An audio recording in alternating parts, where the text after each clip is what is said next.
Okay. Yeah. Well, Danny, I'm Daytona, as you know. Yes. Not Dakota. Yes. And thank you for having us here to ask you some questions. Let's start with the role of a councillor. For people like me, many other people who might not know what it is, can you briefly explain what a councillor does and then your reason for running? Okay.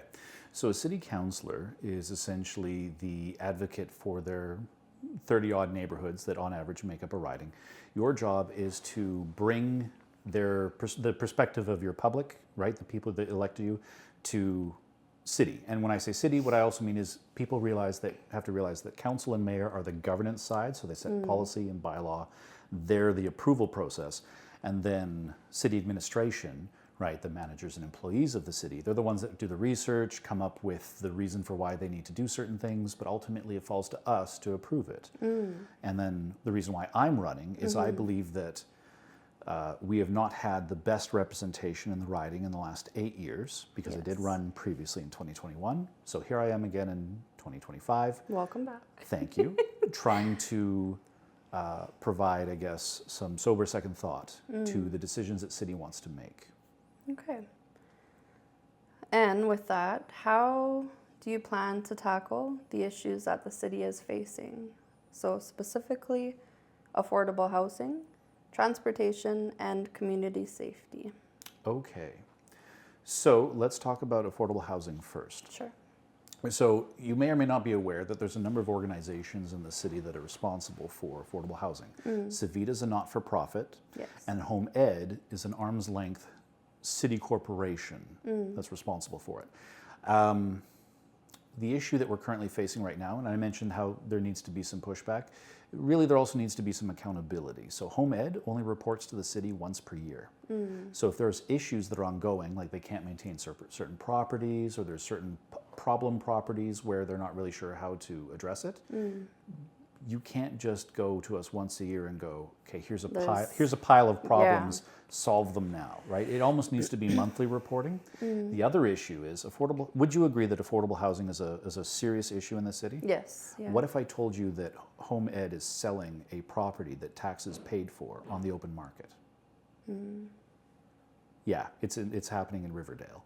So that's the kind of things that are happening right now without council oversight to prevent it.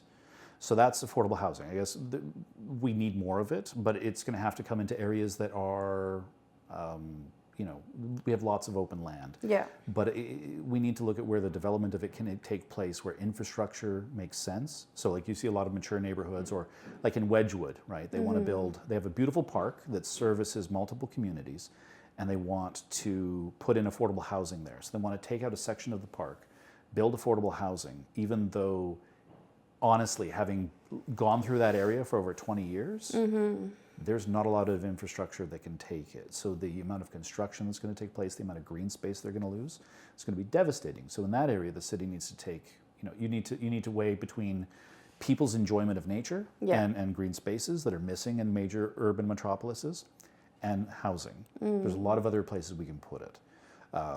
So that's affordable housing. What was the second portion of the question? Yes, transportation, like the LRT that's being built, and then the community safety. Okay, so public transit.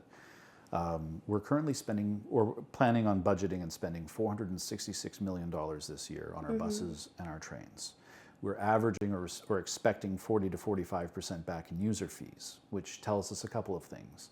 Not enough people are using it. It should never really be a profit maker. Yeah. But getting closer to break even is an indication that the system is well enjoyed, right? Well used.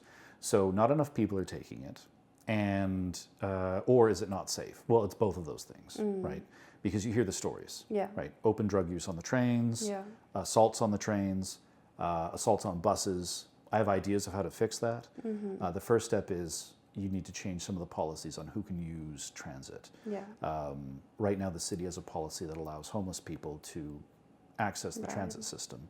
But the issue is with that if they are, openly using drugs on trains and buses, that's unacceptable. And especially some of them have unresolved mental health issues. If they're violent, that's also unacceptable. So with that, how would there be an enforcement of making sure that those people don't go on the bus? If there was something put in place to only have certain people allowed to access it? So with the trains, it would have to be turnstiles and transit officers. So Okay. turnstiles to ensure that only those people who have paid to access the system can access the system as one form of stopgap.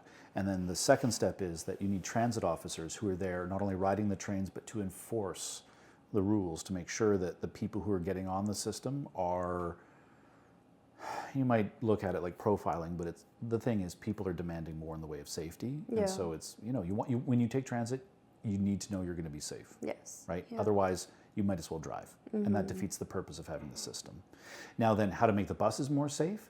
I honestly, that's a bigger issue, and I don't know logistically the easiest way of doing it. Yeah. Right? Because it's not like you're going to retrofit the buses to have someone in a booth, like a little guard ready to pop out. Yeah. But a friend of mine's a bus driver, has been for over 10 years, and he sent me a text and he goes, hey, where can I take a PAL course, a position and acquisition license? I said, well, I didn't know you wanted to buy a gun. He goes, no, I needed to buy a stab-proof vest because the city's not providing them. Wow. Okay, how many of you need this? He goes, most of us. Yeah. Most of us want to take the course to buy the vest. So that's the buses. And I don't know how we can clean that system up, but I know we can do something about the LRT. Yes. At the very least. Yeah. The other issue is that I don't believe that the city, and when I say the city, of course I mean administration and even council, but we're having an election, so we get to fix that. Yes. I believe that to fix transit, you need to look at the people who are reliant upon transit as your core customer, right? Serve them in every possible way. The system's efficient, it responds to their needs, it's clean, it's effective, it's everything you could possibly want it to be. From there, you can then build the system out to incorporate anybody. Like I drive, but if I could take the transit system Yeah. and it met all my needs, why wouldn't I? Yeah. Because Right. right now there is such a, view that it's not safe. The homeless are there. Yeah. Yeah. So part of it is perception, right? The city says, oh, well, the transit system's safe. And yet the public, right, your customer Yes, base are yeah. saying, we don't believe you, and our stories and experiences say otherwise. So let's go with the customer review and make sure Build that from it's there. visibly safe. Because not just visibly safe, like, it has the facade, but it actually is, and you can clearly see it working, Yeah. right? That's how we can instill confidence in public transit and public services again. And then you mentioned public safety. Yeah. So what does that mean to you?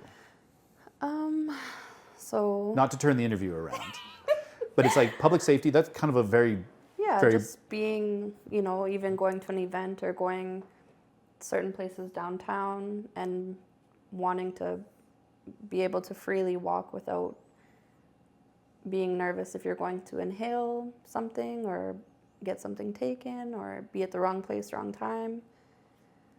And okay. yeah.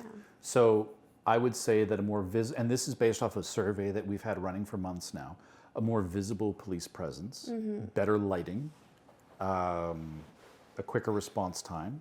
Because the thing is, if you can see that someone's there to rescue you, if you can see there's someone there to enforce the law, Yeah. obviously you're less likely to break the law, Yes. right? So people just want to see a more visible presence. And I'll admit, the city, I've driven downtown because I've been forced to, not because I choose to. But I see the city's actually doing a pretty good job, the police are doing a pretty good job of doing that. Yeah. The issue though is in our community, like in our riding, there's a lot of people that are concerned about stuff like speeding and encampments. But I figure you've probably got a question on homelessness that we can get into a more fulsome conversation. Yeah, even a little bit about the police stuff. Would that more so be getting more Edmonton police, or would that potentially be even if someone has a security license who can do that? So there's a lot of people that are hiring private security, but the problem with Yes. private security is that their authority or what they can do Is just so is much. up to so much of a position, and then the authority to arrest or effect warrant enforcement. That's police. Yeah. So while security can be adept at providing, trained individuals, and not every security company is the same, but let's all believe that they are for That- the sake of this argument, Yeah. that they're all trained individuals that are capable of dealing and de-escalating with the situation. So, you know, there's someone who's clearly violent, etc. They make sure that everyone around them's safe, that they call the proper authorities to be able to come in and arrest the individual, and that they can try to de-escalate the situation or at least control it Yeah. to a degree. Because I know it is probably already hard right now for police to Yeah. be everywhere they need to be. Yeah, and there's a lot that's being asked of them, and I Yes. know there's also like community. You'll see vehicles out there where it's social services as well. So police will go in and they'll identify that yes, you can now move in to engage. This is a safe location. Yeah. Society's changed a lot in the last 20 years. Mental health is a big issue. Drug addiction is a big issue. We need to work more with the province on that because that is their jurisdiction. And this was asked of me in another interview, like how would you make these things work? Yeah. Whatever we do has to be with them, like with supporting their policies. Like we can provide them with information, we can provide them with expertise, but ultimately it's their responsibility and it's their authority. We need to work with them on it to make sure that we see some kind of positive growth. We can't fight them on it. We can't score cheap political points is what I mean. Yeah. Right? Like I think 2 years ago, for instance, the mayor declared a housing emergency, but we've all known there was a housing emergency. And Yeah. not a single one of the councillors that got elected campaigned on it. So why is it now an emergency? Like it was already, you know what I mean? Like Yeah. it was an emergency. Why are you so unprepared for it?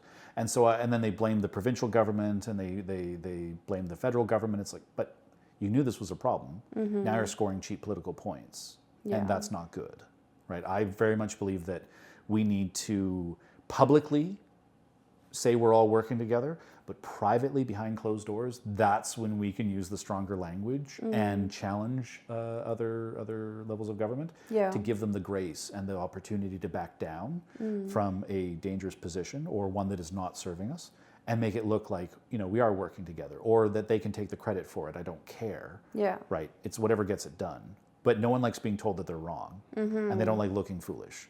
So you give them a chance to back off and come to terms with it and go, well, based off, you know, sober second thought, this is what we've done. It's like, well, we knew we were having that conversation, but hey, good job. Whatever gets it done. So kind of back to the housing. It's nearly, impossible for, so it's kind of in relation to housing and homelessness. Do you think that a lot of the homelessness has happened not only from, drugs being a factor, but a lot of people not having the right education from an early age of how to handle your finances, how to actually invest and save, and like that it's a very important thing to get a house and have the actual knowledge behind all that? Because for me, for instance, I'm still quite young. I'd never got that knowledge when I was younger, so I did make a couple credit mistakes and, had to work on that. But I know that that is the case for a lot of people because in the society today, if you don't have good credit, you don't have a place to live, really. Unless you get a private landlord, but they can charge whatever, so that maybe ties into...